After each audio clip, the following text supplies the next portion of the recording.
నమస్తే. ప్రస్తుతం మనతో పాటు ఉన్నారు ప్రముఖ ఫిల్మ్ జర్నలిస్ట్ అప్పాజీ గారు. నమస్తే అండి. నమస్తే. సంక్రాంతి అయిపోయింది. ఇప్పుడు సంక్రాంతి బరిలో పెద్ద సినిమాలు 4 నిలిచాయి. మొత్తం 5 సినిమాలు. మనం 4 సినిమాల గురించి ఎక్కువగా మాట్లాడుకుంటున్నాం కాబట్టి 4 సినిమాల్లో కలెక్షన్స్ వైజ్ గా కావచ్చు, హిట్ టాక్ వైజ్ గా కావచ్చు, ఎలాంటి రేటింగ్ ఇస్తారు మీరేమంటారు? విజేత ఎవరు? కాదు, మనం 4 సినిమాలు అనకూడదు, 5 సినిమాలు అనాలి. అందులో రాజాసాబు, మన శంకరవరప్రసాద్ భారీ బడ్జెట్ సినిమాలు. ఆ తర్వాత రవితేజ హీరో కాబట్టి భరతమహాశయులకు విజ్ఞప్తి, అనగనగా ఒక రాజు, నవీన్ పొలిశెట్టి, నారీ నారీ నడుమురారి, 2 కూడా లో బడ్జెట్ సినిమాలని చెప్పచ్చు. ఈ 5 సినిమాల్లో ఇప్పుడు ఆల్రెడీ అందరూ డిక్లేర్ చేశారు. ఇప్పటికే దాదాపుగా 300 కోట్లు కలెక్ట్ చేసింది. దాదాపు కాదు, 300 కోట్లు క్రాస్ చేసిందని అఫీషియల్గా అనౌన్స్మెంట్ ఇచ్చారు. పోస్టర్ కూడా రిలీజ్ చేశారు. So first choice Sankranti winner మన శంకర వరప్రసాద్ గారు. ఆ తర్వాత అంటే నా చాయిస్ అయితే నారీ నారీ నడుమురారి. చాలా డీసెంట్ ఫిల్మ్. అంటే సైలెంట్ కిల్లర్ లా చేసింది. అవును, ఎక్కడ అంచనాలు లేకుండా సినిమా వచ్చింది. అంటే ఈ 5 సినిమాల్లో ఏ విధమైనటువంటి అంచనాలు లేని సినిమా అంటే అదే. అవును, అంటే ఇంచుమించు శతమానం భవత్ తర్వాత సర్వానంద్కి హిట్టే లేదు. ఇంచుమించు 10 సినిమాలు అనుకుంటా, 10 సినిమాలు వచ్చాయి. ప్రతి సినిమాతోటి ఈ సినిమా డెఫినెట్గా మనోడికి బౌన్స్ బ్యాక్ అవుతాడు ఈ సినిమాతోటి అని అనిపించాయి, కానీ ఏ సినిమా కూడా అంతగా పేరు తేలేదు. కానీ ఈ సినిమా ఏ విధమైనటువంటి అంచనాలు లేకుండా వచ్చింది. లాస్ట్లో రిలీజ్ అయింది. అది కూడా అనగనగా ఒక రాజు మార్నింగ్ రిలీజ్ అయితే ఇది ఈవినింగ్ రిలీజ్ అయింది. ఈవినింగ్ రిలీజ్ అయిన తర్వాత మరుసటి రోజు నుంచి ఈవినింగ్ షోతో వచ్చినటువంటి టాక్ తోటి మరుసటి రోజు నుంచి థియేటర్లు పెంచుకుంటూ, అంటే ఈ సినిమా నుంచి కొన్ని థియేటర్లు, ఈ సినిమా నుంచి కొన్ని థియేటర్లు, ఇలాగ 4 సినిమాల నుంచి కొంచెం థియేటర్లు తీసుకుంటూ ఈరోజు అది కూడా విన్నర్గా నిలిచింది. ఆ తర్వాత నవీన్ పొలిశెట్టి సినిమా అనగనగా ఒక రాజు 3వ సినిమాగా మనం చెప్పచ్చు. అయితే అంతకుముందు నవీన్ పొలిశెట్టి నుంచి వచ్చిన సినిమాలతో పోల్చితే, అంటే ఏజెంట్ సాయి శ్రీనివాస్ ఆత్రేయ కానీ, జాతిరత్నాలు కానీ, మిస్ శెట్టి, మిస్టర్ పొలిశెట్టి, ఆ 3 సినిమాలతో పోల్చితే ఇది కొంచెం నాసిరకమైనటువంటి కథా కథనాలతోటి ఉంటుంది. కానీ ఆ 3 సినిమాలు తోటి ఫ్యాన్స్ అయిపోయిన వాళ్ళందరూ కూడా ఆ సినిమా చూడడానికి ఎగబడడం వల్ల ఈ సినిమా కూడా విన్నర్గా నిలిచిందని చెప్పచ్చు. కామెడీ వైజ్ గా కాస్త ఎంటర్టైన్ చేశారు. అవునవును, అదే ముఖ్యంగా 3 వరుస విజయాల తర్వాత, ఒక హ్యాట్రిక్ తర్వాత వచ్చిన సినిమా కావడం, ఆ సినిమాకి ప్రమోషన్స్ కూడా విపరీతంగా చాలా అగ్రెసివ్గా చేశాడు కదా. సో ఆ ప్రమోషన్స్ కానీ ఇవన్నీ హెల్ప్ అయినాయి. ఆ టైటిల్ కానీ కొన్ని సాంగ్స్ కూడా, మిక్కీ జే మేయర్ సాంగ్స్ కూడా 2 సాంగ్స్ చాలా బాగుంటాయి. సో వీటన్నిటికంటే కూడా సినిమాని చూడాలి అని ఒక ఇది కలిగించేలాగా, వాళ్ళు ఫిక్స్ అయ్యేలాగా, ఆడియన్స్ ఫిక్స్ అయ్యేలా చేయడంలో నవీన్ పొలిశెట్టి సక్సెస్ అయ్యాడు. కాబట్టి ఆ 3 సినిమాలతో పోల్చితే కొంచెం గ్రాఫ్ పరంగా కొంచెం తక్కువ ఉన్నప్పటికీ కూడా ఆ సినిమా కూడా ఇంచుమించు 100 కోట్లు గ్రాస్ కలెక్ట్ చేసిందని చెప్పి అంటున్నారు. ఓవర్సీస్లో మన శంకర వరప్రసాద్ ఆల్రెడీ 3 మిలియన్లు దాటిపోయింది, 3 మిలియన్ దాటిపోయింది. ఇప్పుడు ఇది కూడా 1.5, అంటే ఇది కూడా ఇంచుమించు 2 మిలియన్స్ దాటే అవకాశం ఉందని మనకి తెలుస్తుంది. సో ఆ విధంగా ఈ సినిమాలు, రాజాసాబు సినిమా మొదటగా వచ్చింది, జనవరి 9న వచ్చింది. ఆ సినిమా గురించి అంటేనే నాకు కాస్త ఇబ్బందిగా ఉంది. అందుకని ఫ్యాన్ అని కాదు, ఒక ఎక్స్పెక్టేషన్ ఉంటుంది. ఒక న్యూ జానర్ తో వస్తున్నారు కాబట్టి అది హిట్ ఫ్లాప్ ఇది పక్కన పెడితే బేసిక్ లెవెల్స్ అన్న మెయింటైన్ చేయాల్సిన అవసరం ఒక సినిమా దర్శకుడికి కావచ్చు. ఇప్పుడు ప్రభాస్ గారి సినిమాలు చూస్తుంటే ఆయనకి చూజింగ్ తెలియట్లేదా, క్వశ్చన్ మార్క్స్ అన్ని ప్రభాస్ గారికి పడుతున్నాయి కదా. కథ ఎంచుకోవడం తెలియట్లేదా, ఇన్ని రాంగ్ స్టెప్స్, ఇవన్నీ అవును డెఫినెట్గా ఉంటాయి. అయితే ఇంకొకటి ఏంటంటే, ఇప్పుడు మనం కొంచెం డిఫరెంట్గా మిగతా కథలకి భిన్నంగా ఉన్నటువంటి కథను ఎంపిక చేసుకొని, కథనం కూడా చాలా కొత్తగా ఉండే దీన్ని అని చెప్పి దర్శకుడు అనుకున్నప్పుడు దానికి తగ్గట్టుగా ఆడియన్స్ని ప్రిపేర్ చేయాలి మెంటల్గా కదా. అంతకుముందు ఇప్పుడు రాజమౌళి ఇప్పుడు మగధీర లాంటి మెగా హిట్ తర్వాత అతను ఏగా మర్యాద రామన్న సినిమాలు తీసినప్పుడు మెంటల్గా ప్రిపేర్ చేసి, అంటే రాజమౌళి నుంచి సినిమా వస్తుందంటే అది మరో మగధీర అవుద్దా, లేకపోతే ఛత్రపతి విక్రమార్కుడు ఆ రేంజ్లో ఉంటుందేమో అని చెప్పి వీళ్ళు అంచనాలు పెట్టుకోకుండా, బాబు ఇది నేను తీస్తున్న సినిమా, ఇది కథ, ఇది హీరో, అది ఏగా ఆ 3 సినిమాలు మరేంటి అంటే భారీ బడ్జెట్ సినిమాలే కాదు, నేను అవసరమైతే ఇలాగా ఇటువంటి మీడియం బడ్జెట్ సినిమాలు కూడా తీయగలను నిరూపించుకోవడం కోసం అతను చేశాడు. బ్రహ్మాండంగా సక్సెస్ అయ్యాడు. ముఖ్యంగా ఆడియన్స్ని మెంటల్గా ప్రిపేర్ చేయడంలో. ఈవెన్ ఇప్పుడు RRR సినిమా కూడా ఒక అల్లూరి సీతారామరాజు, కొమరం భీము వాళ్ళ నేపథ్యంలో వచ్చే కథ అని అన్ని ఇది వచ్చినప్పుడు జనాలు రకరకాలుగా ఊహించేసుకుంటారని చెప్పి ఆయన వచ్చేసి ప్రెస్ మీట్ పెట్టి మరి దాని గురించి ఒక గంట సేపు ఎలా ఉంటుంది ఏంటి అంటే పాత్రలో వాళ్ళ ఇన్స్పిరేషన్తో తీసుకున్న కథనం కొంచెం ఇదిగా ఉంటుంది అని చెప్పి చెప్పడం జరిగింది. ఈవెన్ నువ్వు చూస్తే వారణాసి సినిమా ఎప్పుడు 2027 శ్రీరామంకి విడుదలని చెప్పి అంటున్నారు. అంటే ఇంకా 1.5 year ఉంది. 1.5 year ఉంది. కానీ ఇప్పుడు మనం ఐమాక్స్కి వెళ్ళి చూడు, నువ్వు సినిమా ట్రైలర్ అదే మొన్న రిలీజ్ చేసినటువంటి ఆ గ్లిమ్స్ ప్లే చేస్తున్నారు. ఈ వేరే వేరే చోట్ల ఇప్పుడు పారిస్లో కానీ లేదా మరో చోట కానీ వేరే వేరే అంతర్జాతీయ వేదికల మీద కూడా ఆ సినిమా గ్లిమ్స్ ఇది చేస్తున్నారు. ఎందుకంటే అది ఒక సైన్స్ ఫిక్షన్కి మళ్ళీ ఎప్పుడో కొన్ని వేల సంవత్సరాలు వెనక్కి వెళ్ళి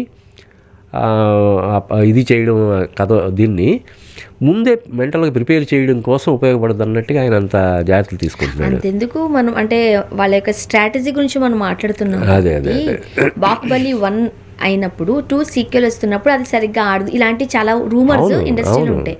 ఒకే ఒక్క డైలాగ్ ఇప్పటికీ కట్టప్పని ఎందుకు చంపారు, అది ఒకటే డైలాగ్, వై కట్టప్ప కిల్లుడు, అది జాతీయ స్థాయిలో పాపులర్ అయిపోయింది. ఈవెన్ డైలాగ్ కోసం సినిమాకి వెళ్ళారు అందరూ. అవును, ఇప్పుడు ఈవెన్ అప్పట్లో మన నరేంద్ర మోడీ కూడా దాని గురించి ప్రస్తావించడం ఇది జరిగింది. జాతీయ స్థాయిలో దానికి అంత ప్రాముఖ్యత వచ్చేసింది. అంటే ఈ రోజుల్లో సినిమా తీయడం ఒక ఎత్తు అయితే ఆ సినిమాని ప్రేక్షకులకు చేరువ చేయడం అన్నది ఇంకొక అసలు మెయిన్ అదే. సినిమా తీయడం ఒక నిర్మాత చెప్తాడు, సినిమా తీయడం ఉంది ఇలా అట్టేసినట్టు ఇలాగా నేను తీసి పక్కన పెట్టేస్తానని. సినిమా తీయడం అనేది ఆ క్రాఫ్ట్ గురించి కొంచెం పట్టున్న వాళ్ళు ఎవరైనా తీసేస్తారు.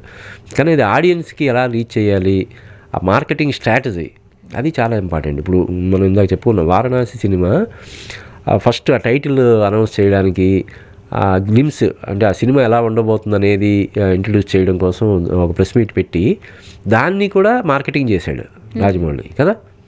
దాన్ని స్ట్రీమింగ్ చేయడం ద్వారా దాని మీద ఒక రెవెన్యూ వచ్చేలాగా.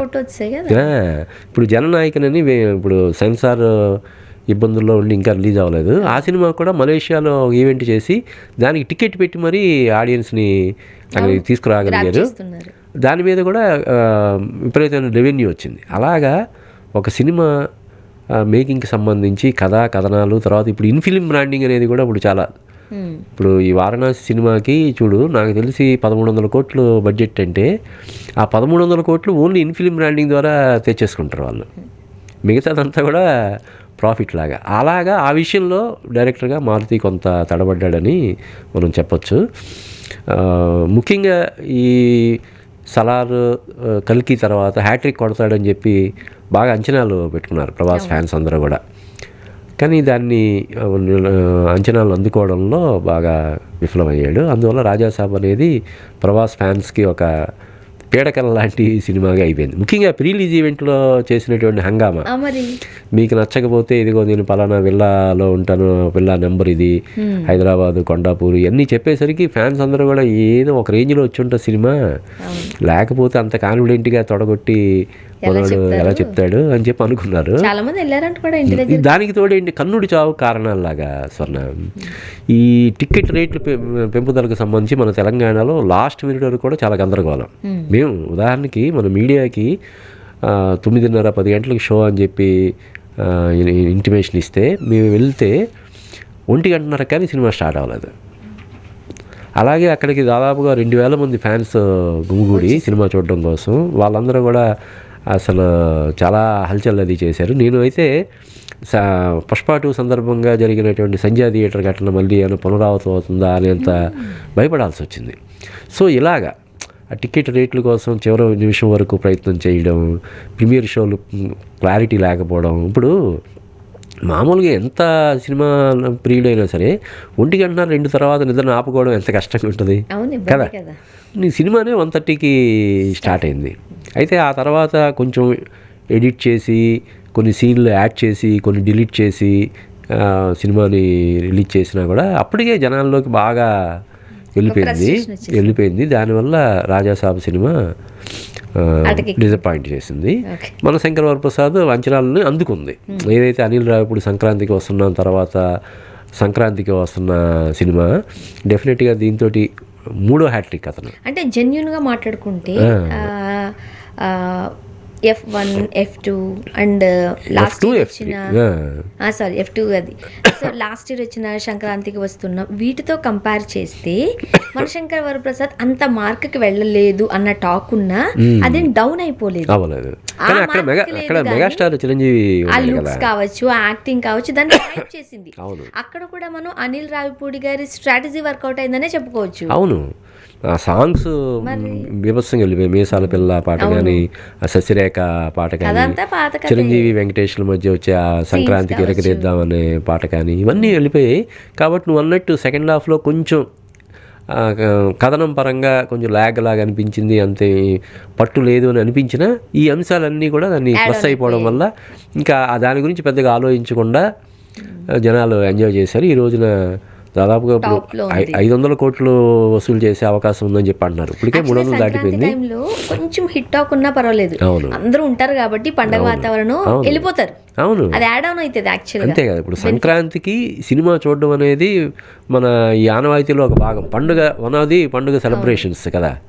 అలాగా ప్రతి ఒక్కరు కూడా సంక్రాంతికి మనం లాస్ట్ ఇయర్ ఏ సినిమా చూసాం, బిఫోర్ లాస్ట్ ఇయర్ ఏం చూసాం, ఇలా సంక్రాంతికి సినిమా చూడడం, అది కూడా ఫ్యామిలీ మొత్తం. ఇప్పుడు ఇక్కడ నుంచి మన హైదరాబాద్ నుంచి దాదాపుగా 3 లక్షల కార్లు వెళ్ళాయట. అంటే ఎంతమంది వెళ్ళుంటారు? దాదాపుగా 10 లక్షల మంది ఇక్కడ నుంచి వెళ్ళుంటారు. వీళ్ళంతా ఏంటి, అక్కడ ఒక మెమరీని ఇది చేసుకోవాలంటే, సేవ్ చేసుకోవాలంటే ఏంటి, సినిమాకి వెళ్ళడం కదా. డెఫినెట్లీ టెంపుల్కి, చుట్టాల ఇంటికి, దానికి వెళ్తారు. అందులో భాగంగా సినిమాకి కూడా వెళ్తారు. మొత్తం ఫ్యామిలీ. అందుకనే సంక్రాంతికి ఫ్యామిలీ ఓరియంటెడ్ సినిమాలు రిలీజ్ చేసి దాన్ని క్యాష్ చేసుకోవాలని చెప్పి ప్రయత్నం చేస్తారు. నువ్వు అన్నట్టు కొంచెం బాగుందన్నా కూడా వెళ్ళిపోతాయి సినిమాలు. అది కూడా రాజాసాబ్ రాలేదంటేనే కాస్త ఇబ్బంది. ఇక్కడ ఆ పేరు తీయాలన్నా కాస్త బాధ, ఎందుకంటే ప్రభాస్ గారిని మరీ అంత తక్కువ చేసి మనం చూడలేం. అవును. సో ఏది ఏమైనా లాస్ట్ ఇయర్ ఎట్లాను సంక్రాంతి బరిలో టాప్ డైరెక్టర్ గా అనిల్ రావిపూడి గారు అయితే ఈసారి కూడా ఆయనకే అవార్డు వచ్చింది. ఏంటి వరుసగా 9 సక్సెస్లు అంటే అది మామూలు విషయం కాదు కదా. అప్పట్లో నాసనారాయణరావు గారు ఒక 12-13 సినిమాలు వరుస హిట్లు కొట్టాడని చెప్తారు. తర్వాత రాజమౌళి, ఆయన కూడా వరుసగా హిట్ మీద హిట్ కొట్టుకుంటూ వెళ్తున్నాడు, ఎక్కడ ఫెయిల్యూర్ అనేది లేదు. ఇప్పుడు వాళ్ళిద్దరు తర్వాత అనిల్ రావిపూడి. సో మన సంక్రాంతి విజేతలు డైరెక్టర్గా అనిల్ గారు అయితే, హీరోగా చిరంజీవి గారు, సినిమా పరంగా మన శంకర్ వరప్రసాద్ గారు. డెఫినెట్గా. Thank you Swarna.